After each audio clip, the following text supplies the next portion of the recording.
श्रीमद् भगवत गीता एक ऐसा ग्रंथ है जो मानव को कर्म करना सिखाता है, जो मनुष्य को धर्म की सही परिभाषा समझाता है। यह एक ऐसा पवित्र ग्रंथ है जो आपको मोक्ष मार्ग तक ले जाता है। यूं तो भगवत गीता सनातन हिंदू वैदिक धर्म का आधार है, परंतु आज मानव कल्याण के लिए इस पवित्र ग्रंथ के ज्ञान को दिल खोलकर अपनाने की आवश्यकता है, क्योंकि यही सनातन है और यही शाश्वत है। भगवत गीता के माध्यम से आप इस पवित्र ज्ञान पर आधारित वीडियो देखेंगे। यह वीडियो आपको तनाव से मुक्त रहने का सबसे अच्छा तरीका बताएंगे। तो चलिए शुरू करते हैं।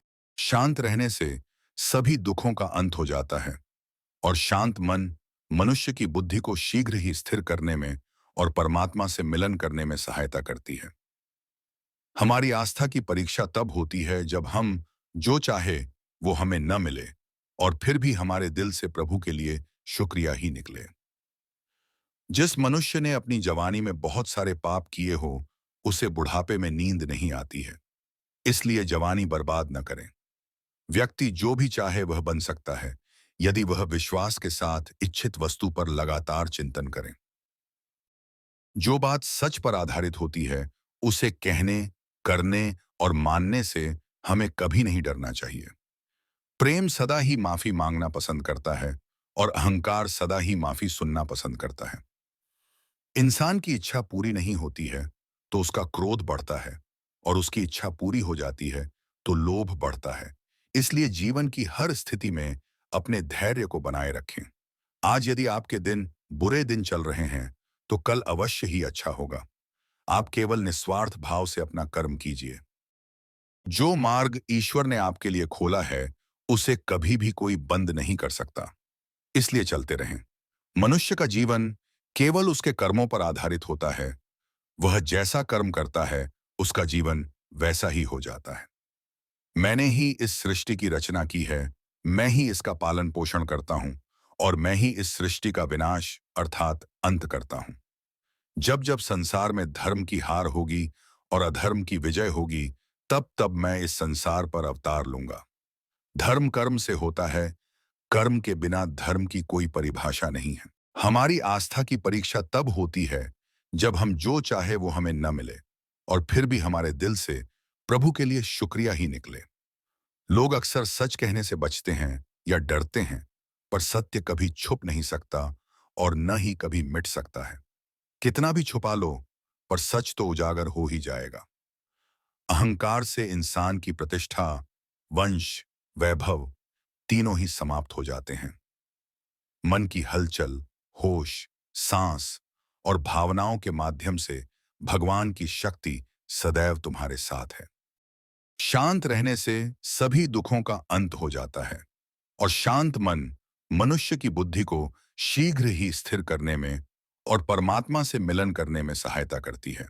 जो बात सच पर आधारित होती है, उसे कहने, करने और मानने से हमें कभी नहीं डरना चाहिए। प्रेम सदा ही माफी मांगना पसंद करता है और अहंकार सदा ही माफी सुनना पसंद करता है। एक बार किसी को माफ करके अच्छे बन जाओ, लेकिन दोबारा उसी इंसान पर कभी भरोसा करके बेवकूफ ना बनो। धर्म केवल हमें रास्ता दिखाता है, परंतु मंजिल तक तो कर्म ही पहुंचाता है। इंसान की इच्छा पूरी नहीं होती है तो उसका क्रोध बढ़ता है, और उसकी इच्छा पूरी हो जाती है तो लोभ बढ़ता है। इसलिए जीवन की हर स्थिति में अपने धैर्य को बनाए रखें। जिस मनुष्य के चारों तरफ नकारात्मक ऊर्जा वाले लोग रहते हैं, उस मनुष्य का मंजिल से भटक जाना निश्चित है। आज यदि आपके दिन बुरे चल रहे हैं, तो कल अवश्य ही अच्छा होगा। आप केवल निस्वार्थ भाव से अपना कर्म कीजिए। व्यक्ति को उसके कर्म का फल उसी तरह ढूंढ लेता है, जैसे कि कोई बछड़ा सैकड़ों गायों के बीच अपनी मां को ढूंढ लेता है। आत्मा ना तो जन्म लेती है और ना ही मरती है, ना ही इसे जलाया जा सकता है, ना ही इसको भिगोया जा सकता है। आत्मा अमर और अविनाशी है। आत्मा शरीर को वैसे ही छोड़ती है जैसे मनुष्य अपने पुराने कपड़ों को उतारकर नए कपड़े धारण कर लेता है। व्यक्ति का सुख दुख, मान अपमान, लाभ हानि का एहसास करना मन की शरारत है। आत्मा का इससे कोई लेना देना नहीं है। जब यह संसार ही स्थायी नहीं है, तब इस संसार की कोई वस्तु कैसे स्थायी हो सकती है। मैं इस संसार के सभी जीवों में विद्यमान हूं। मैं चींटी में भी हूं और हाथी में भी। संसार के सारे रिश्ते नश्वर हैं और केवल शरीर से जुड़े हुए हैं। जैसे ही व्यक्ति की मृत्यु होती है और आत्मा शरीर को छोड़ देती है, आत्मा का शरीर से जुड़े रिश्तों से कोई नाता नहीं रहता। मेरे तुम्हारे हम सबके कई जन्म हो चुके हैं। ना तो यह मेरा आखिरी जन्म है और ना ही यह तुम्हारा आखिरी जन्म है। मनुष्य कर्म करने से कभी छुटकारा नहीं पा सकता। इसलिए हमें हमेशा कर्म करते रहना चाहिए, क्योंकि कर्म के बिना हमारे शरीर का निर्वाह नहीं हो सकता है। परिवर्तन होना ही इस संसार में स्थायी है, इसलिए मनुष्य को परिवर्तन से कभी नहीं घबराना चाहिए। मनुष्य का अपने मन को नियंत्रित रखना किसी घोड़े के नवजात शिशु को नियंत्रण में रखना जितना कठिन कार्य होता है। इंद्रियों के वश में होने से मनुष्य के जीवन में केवल विकार और परेशानियां ही आती हैं। मनुष्य के जीवन में सुख दुख का आना जाना सर्दी और गर्मी के आने जाने के समान है, इसलिए हमें इन्हें सहन करना सीखना होगा। जीवन में मनुष्य को अपनी वाणी को संयम में रखना चाहिए, क्योंकि वाणी से दिए हुए घाव कभी भी भरे नहीं जा सकते। मनुष्य अपने जीवन में उनके लिए शोक करता है जो इसके योग्य नहीं है। बुद्धिमान व्यक्ति किसी जीवित या मृत के लिए शोक नहीं करता है। मैं हमेशा तुम्हारे साथ और तुम्हारे आसपास ही रहता हूं, चाहे तुम कुछ भी कर रहे हो। जो हुआ अच्छा हुआ और जो होगा अच्छा ही होगा। स्वयं को मुझ पर छोड़ दो, केवल अपने कर्म पर ध्यान दो। कर्म ऐसा करो जो स्वार्थ रहित और पाप रहित हो।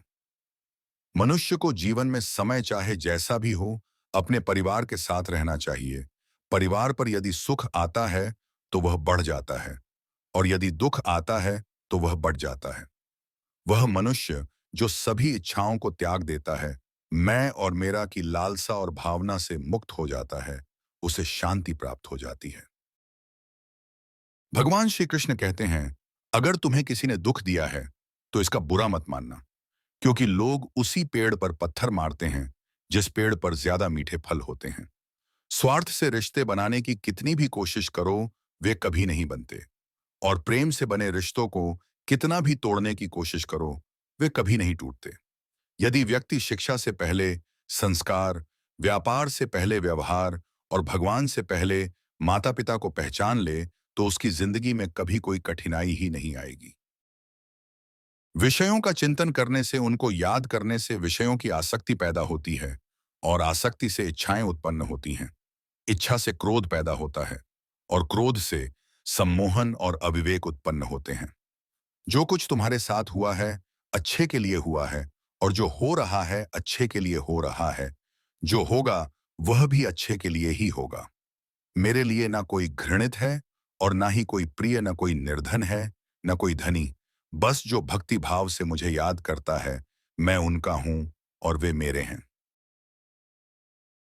अगर मनुष्य अपना कल्याण करना चाहता है तो सभी तरह के उपदेशों, सभी धर्म को छोड़कर मेरी शरण में आ जाओ। मैं तुम्हें मुक्ति प्रदान करूंगा। इस जीवन में सब कुछ खत्म होने जैसा कुछ भी नहीं होता, हमेशा एक नई शुरुआत हमारा इंतजार कर रही होती है।